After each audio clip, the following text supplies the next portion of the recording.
Y estamos ya conectados con Omar Coronel, quien es profesor de la Pontificia Universidad Católica del Perú, experto en ciencia política, con quien vamos a conversar, por supuesto, acerca de las marchas, las manifestaciones, las protestas que se dan en nuestro país. Le damos las buenas tardes a Omar Coronel. ¿Cómo está? ¿Qué tal? Buenas tardes. Muchas gracias por la invitación. Claro que sí, gracias a usted por estar presente en esta entrevista. La primera pregunta que quiero plantearles, ¿cuál es el balance que hace usted acerca de las marchas que han ocurrido en nuestro país? Porque hoy inician nuevamente las marchas, ¿no? Se realizaron el año pasado con bastantes ocurrencias penosas, ¿no? Es decir, se han destruido bienes públicos, bienes privados, ¿no? Entonces, ¿cuál es el balance que hace usted acerca de estas manifestaciones que se han dado no solamente al interior de nuestro país, también en Lima, la capital? Sí, muchas gracias por la invitación. En primer lugar, se han destruido sobre todo vidas, ¿no? Han fallecido 28 ciudadanos, 28 compatriotas, 22 específicamente por la represión policial y militar, ¿no? Bueno, dicho esto, las marchas, lo primero que hay que reconocer es que sus motivaciones y sus actores son heterogéneos, son bastante diversos, ¿no? Entonces, por eso a mí y a muchos que trabajamos el tema nos preocupaba mucho, nos preocupa mucho todavía, que desde el gobierno haya gente que está mirándolo solamente como el resultado de una articulación o de una organización subversiva que está intentando desestabilizar el país, ¿no? Hay múltiples actores. Yo he tratado de dividirlo siempre, al menos desde que comenzó el 7 de diciembre, en tres fases. Una primera fase donde las demandas y los actores son básicamente los castillistas, ¿no? A organizaciones vinculadas muy cerca a Castillo, ¿no? Y que eran muy nacionales en su presencia, pero eran también focalizadas, ¿no? Los que apoyaban a Castillo y las organizaciones eran, entre comillas, relativamente débiles, ¿no? No muy masivas. Mi impresión es que la protesta empieza a crecer cuando se genera un malestar con el gabinete de Dina Boluarte, con el mensaje de que las elecciones van a ser en el 26 todavía, ¿no? Y esta cierta alianza con el Congreso, sumado al inicio de la represión. Yo creo que ahí se suma un bloque más amplio de actores vinculados a otras organizaciones y otras demandas, no necesariamente vinculadas a las organizaciones castillistas. Incluso se Una habla tercera de etapa. un gobierno militarizado. ¿Qué opina usted? Sí, justamente a eso iba, ¿no? La tercera etapa de la protesta ya empieza a haber una represión cruenta, muy violenta, ¿no? Donde las Fuerzas Armadas y la policía empiezan a tomar un rol que no se había visto antes, ¿no? Y eso justamente llama muchísimo la atención, ya sé que se sume más gente, es un sector mucho más amplio de la población, yo creo, que involucra también otros actores que ya no son propiamente las organizaciones castillistas o las organizaciones, digamos, de derechos humanos y más amplias que se habían ampliado, sino también otras organizaciones que tienen otros fines, ¿no? Organizaciones vinculadas a economías criminales, ¿no? Sectores muchísimo más radicalizados, ¿no? O sea, todo es parte, digamos, de la escalada de protestas hacia el 21, hacia el 20, 21 de diciembre. Pero sí, efectivamente yo creo que la reacción del gobierno ha sido pésima, ¿no? Y esto es llamativo, ¿no? Porque ya en momentos anteriores, en estos 20 años, hemos visto que esa reacción no logra ayudar. Claro. En otros países de América Latina hemos visto que esa reacción no logra desescalar las protestas, ¿no?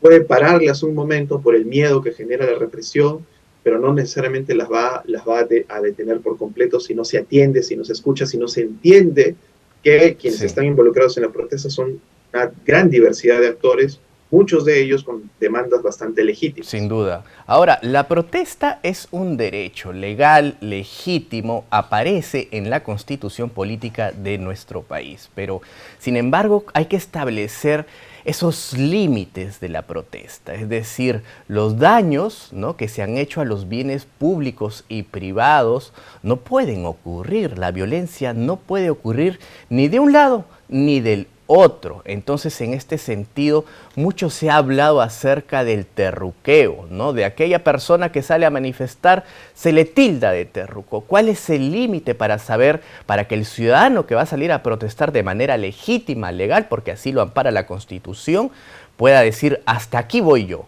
Porque más allá ya esto se convierte en un acto ilegal que quizás pueda ser un delito, ¿no? Entonces, para que lo sepa la ciudadanía, ¿cuál sería este límite que tendría la protesta? Sí, bueno, los límites, digamos, legales son bastante claros, creo yo.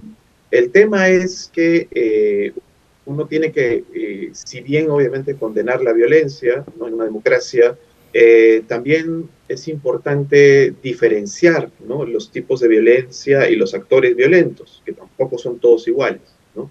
Entonces ahí me pongo a pensar, por ejemplo, en muchos actores que han incurrido en actos de violencia que yo llamo a veces violencia expresiva, ¿no? Que es condenable también, pero es, digamos, una violencia no organizada, no preparada, no hay una estrategia, ¿no? Y violencia reactiva, sobre todo a enfrentamientos, muchas veces la policía también provoca, ¿no? Y eso genera enfrentamientos, es lo común, no solamente en Perú, sino en todas partes del mundo. Ambos tipos de violencia no es una violencia estratégica, organizada, coordinada, sino reactiva, es expresiva, que es muy común en las protestas y en las movilizaciones en todo el mundo. Otra cosa es la violencia organizada.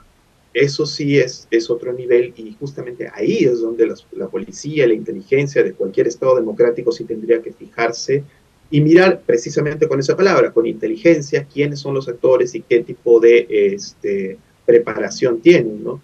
Yo creo que en general la violencia es condenable, pero que es importante que el Estado sepa diferenciar estos actores, sepa diferenciar estos tipos, ¿no? Y este nivel de organización de la violencia, porque la violencia más organizada suele estar más vinculada a actores, digamos, ultra radicales que puede haber, que hay en algunas partes del país, pero también a actores vinculados a economías criminales, ¿no? Entonces es importante diferenciar eso, no todos los actores ni todos los eventos de violencia son equiparables, ¿no? No es una dicotómica de hubo o no hubo violencia, sino también de qué Desde tipo y qué luego, actores están detrás, ¿no? desde Y luego. una cosa más sobre esto que es importante, del lado de los manifestantes también la mayoría de las organizaciones que tienen más experiencia saben que la violencia no no ayuda a la causa porque la opinión pública es un factor crucial de apoyo a las protestas. Si la opinión pública se distancia de los manifestantes, menos gente se involucra en las marchas y menos apoyo tienen las marchas, ¿no? Por Entonces, no supuesto. solamente es un tema legal, digamos, de qué límite se cruza, sino para los mismos manifestantes es fundamental minimizar o limitar por completo la disrupción o el nivel de violencia de la disrupción, porque menos gente va a las marchas y menos apoyo hay de la opinión pública. Por supuesto. Ahora, usted en su análisis político que hace acerca de este escenario de las protestas, las marchas, ¿qué opinión le merece el rol de los medios de comunicación, por favor? Es heterogéneo, ¿no? O sea, porque como todo, mi respuesta generalmente apunta siempre a la heterogeneidad por mi formación de sociólogo también. Pero, digamos, eso no me exime de señalar que, claro, particularmente en Lima, ¿no? Particularmente la televisión pública, ¿no? Los canales, digamos, señal abierta, mejor dicho, en Lima, suelen tener una lectura muy sesgada de lo que ha pasado y normalmente contribuyen a generar más la brecha entre Lima y el resto del país, ¿no? Y esta brecha no es de ahora, es una brecha que viene de por lo menos décadas atrás. Yo cuando hice mi primer trabajo de investigación, en 2006, ya sentía esa rabia en distintas partes del país, particularmente en Ayacucho, ¿no? Ujú. Yo creo que eso reafirma, inclusive cuando algunas encuestadoras, en las cuales yo confío mucho, me han ayudado mucho, ayudan a todos los investigadores porque su investigación suele ser bastante buena, Mm. ahora han hecho preguntas muy sesgadas con respecto a la protesta o a la información sobre las protestas, ¿no? Lo cual no hace más que reafirmar actores radicales. A esto voy. Tanto el mensaje del gobierno como el mensaje de de la mayoría de medios de comunicación, sobre todo en Lima, lo que hace es darle batería a actores, a liderazgos radicales. En todos lados hay liderazgos moderados y radicales Correcto. que están en competencia.